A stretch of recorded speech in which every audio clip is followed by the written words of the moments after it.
Guys, you maybe ask yourself where I am, and I was invited to the press release in Germany, Munich, for the new Fisker Ocean 1 models. That was under short notice. It's Sunday evening. I just drove, like today to Munich. Now I'm here, and this is the motorhome where the exhibition or where it takes place, where they present their new Fiskers, the Ronin, PEAR, Alaska, and so on. I'm very excited. Maybe I can get hold of Henrik as well.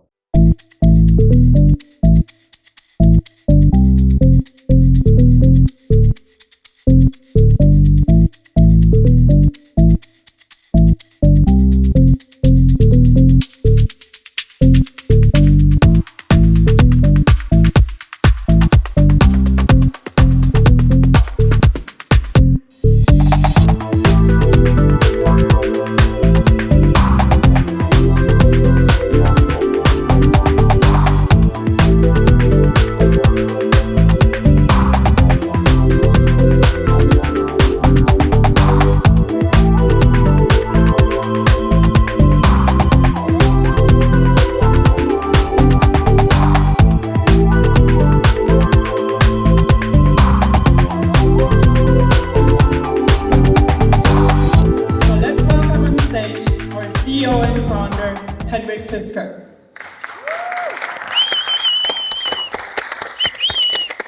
Ladies and gentlemen, welcome everyone. I'm going to go a little bit off script here just in the beginning because it's just kind of reminding me when I came back here to Munich today that this is actually where I started my automotive career at BMW in 1989. Yeah, I'm pretty old now, thinking about it. Over 30 years ago. And there's two things that really stuck in my mind. First, I remember I had sort of negotiated a deal where I got a lease car. As I started, it was kind of unusual, but I started a place called ZT, which was sort of their BMW's Advanced Design Center. I don't know if they still have that. But I started there, and on my first day I was told, hey, you are going to get that lease car, but we don't have any available, so you get an old test car if you don't mind, that's fine. So at the end of the day I went down, and it was, I think it was an E30 BMW, the 3 Series, and got into the car. I was super excited. It was white.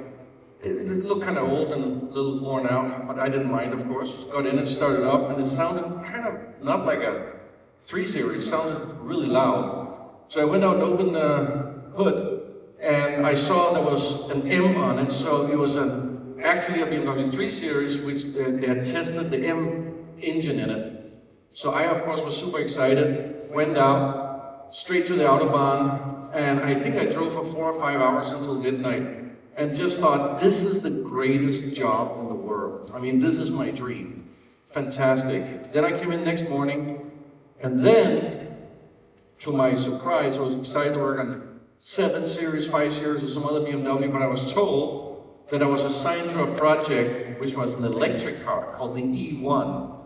And I think I was assigned to it, I think nobody wanted to work on it, quite frankly. And I wasn't excited about it either. But it was kind of interesting. It had 40 kilometers range, and I think it goes 70 kilometers an hour. And it was put on the Frankfurt Auto Show. I think it was in 91.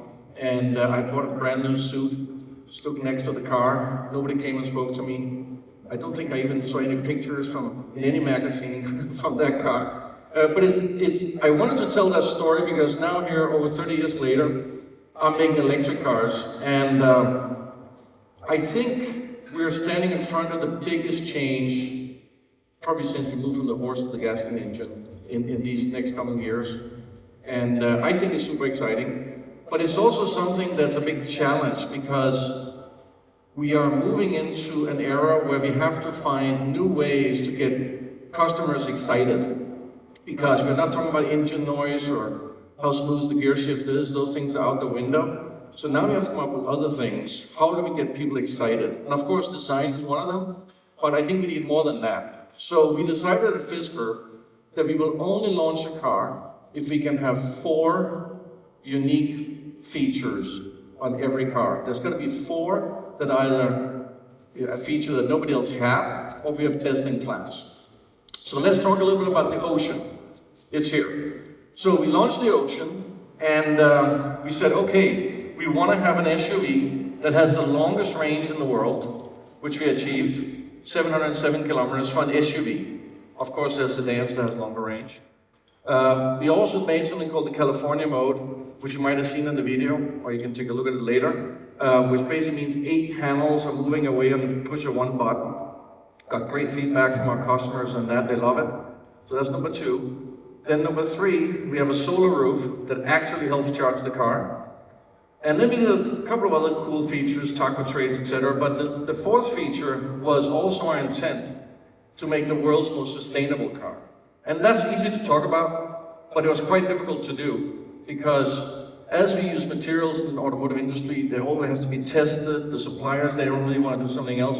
They want to do what they've always done. But we actually achieved to get 50 kilos of recycled or biodegradable materials inside the vehicle.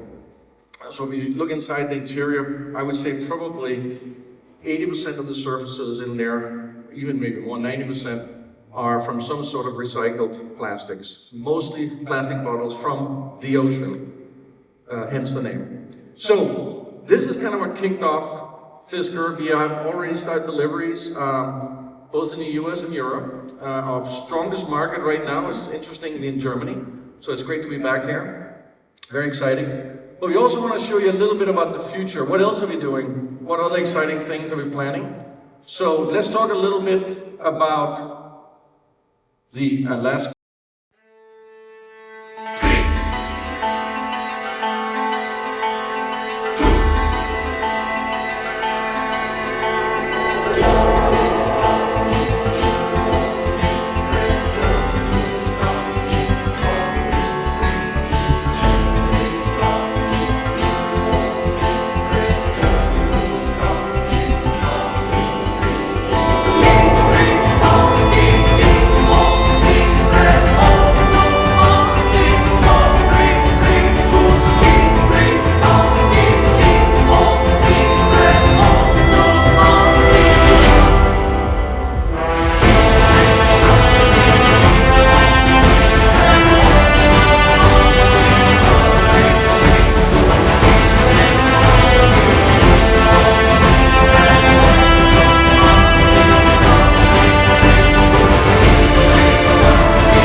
Unfortunately, I couldn't get hold of Henrik, but maybe I get an interview next time. Anyhow, it was a cool event, so thanks that I was invited to the Fisker team, and thanks to you guys that you're watching my channel. I really appreciate it. You're the greatest persons in the world. Thank you so much, and hopefully you enjoyed the video. Cheers, bye-bye.